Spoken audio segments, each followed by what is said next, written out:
ఇక 'big boss' హౌస్‌లో Diwali celebrations అనగా చాలా అద్భుతంగా జరుపుకుంటారనే చెప్పొచ్చు. ఇందులో భాగంగానే 'స్టార్ మా' నుంచి ఒక ప్రోమో వచ్చింది. ఆ ప్రోమో ఒక్కసారి చూస్తే 'నాగార్జున' గారైతే చాలా ధూమ్ ధామ్‌గా దివాళీ సెలబ్రేషన్స్ జరుపుకోవడంతో పాటు హౌస్‌మేట్స్ అందరికి కూడా తన ఇంటి దగ్గర నుంచి సొంతంగా బట్టలైతే పంపించారు. ఇందులో భాగంగానే తనూజ అయితే "సార్ ఏంటి సార్ నాకిష్టమైన కలర్ కాకుండా ఇమాన్యుయల్‌కి ఇష్టమైన కలర్ పంపించారేంటి సార్" అని 'నాగార్జున' గారిని అడగగానే 'నాగార్జున' గారైతే ఆ డ్రెస్ ఏసుకున్నప్పుడల్లా ఇమాన్యుయల్ నిన్ను చూస్తాడని చెప్పి అనగానే హౌస్‌మేట్స్ అందరూ కూడా పగలబడి నవ్వారనే చెప్పొచ్చు.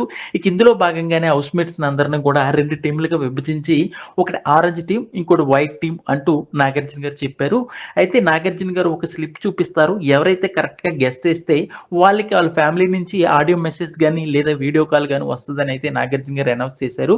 ఇందులో భాగంగానే ముందుగా ఇమాన్యుయల్ అయితే ఈ టాస్క్‌లో విన్ అయినట్టయితే అనిపిస్తుంది. వాళ్ళ అన్నయ్య నుంచి అయితే ఆడియో మెసేజ్ విన్నట్టుగా ప్రోమోలో అయితే చూపిచ్చారు. అలాగే తనూజ, భరణి ఈ గేమ్‌లో పార్టిసిపేట్ చేయగా భరణి గెలిస్తే తనూజ డాడీ నాకిచ్చేసేయి అంటే తనూజకైతే సాక్రిఫై చేసినట్టు భరణి అయితే అనిపిస్తుంది. తనూజకి కూడా వాళ్ళ అమ్మగారి దగ్గర నుంచి వీడియో కాల్ వచ్చినట్టయితే ప్రోమోలో చూపిచ్చారు. అలాగే ఈ టాస్క్‌లో డెమన్ పవన్ కూడా గెలిచినట్టయితే ప్రోమోలో చూపించారు. వాళ్ళ అమ్మగారు కూడా మాట్లాడుతుంటే డెమన్ పవన్ ఎమోషనల్ అవుతూ ఉన్నాడు. ఇందులో భాగంగానే ఎమాన్యుయల్ డెమన్ పవన్ అయితే ఓదార్స్తున్నట్టు ప్రోమోలో చూపిచ్చారు. ఇక ఈ ప్రోమోలో హైలైట్ సీన్ ఏంటంటే సంజనాదనే చెప్పొచ్చు. ఎందుకంటే తను వదిలేసిన ఇద్దరు పిల్లల్ని అలాగే తన భర్త వీడియో కాల్‌లో చూపిచ్చి చిన్న చిన్న పిల్లలు ఏడుస్తూ ఉంటుంటే చాలా అంటే చాలా ఎమోషనల్ అయిందని చెప్పొచ్చు. ఇక నాగార్జున గారితో పాటు హౌస్‌మేట్స్ అందరూ కూడా ఓదారుస్తున్నారు.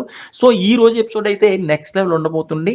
ఎలాగో భరణి గారు ఈ రోజు ఎలిమినేట్ అయ్యారని లీక్ చేశారు కాబట్టి, ఈ రోజు ఎపిసోడ్ కోసం ఎంతమంది వెయిట్ చేస్తున్నారు అనేదైతే ఒక కామెంట్ పెట్టండి. సో, దివాళీ ఎపిసోడ్ అయితే మాత్రం చాలా ధూమ్ ధామ్‌గా చాలా అద్భుతంగా ఎడిట్ చేసినట్టయితే అనిపిస్తుంది. సో, ఈ రోజు ఎపిసోడ్ కోసం ఎంతమంది ఎదురు చూస్తున్నారు అనేదైతే కామెంట్ పెట్టండి. మరిన్ని లేటెస్ట్ లైవ్ అప్డేట్స్ కోసం చూస్తూనే ఉండండి మన ఛానల్.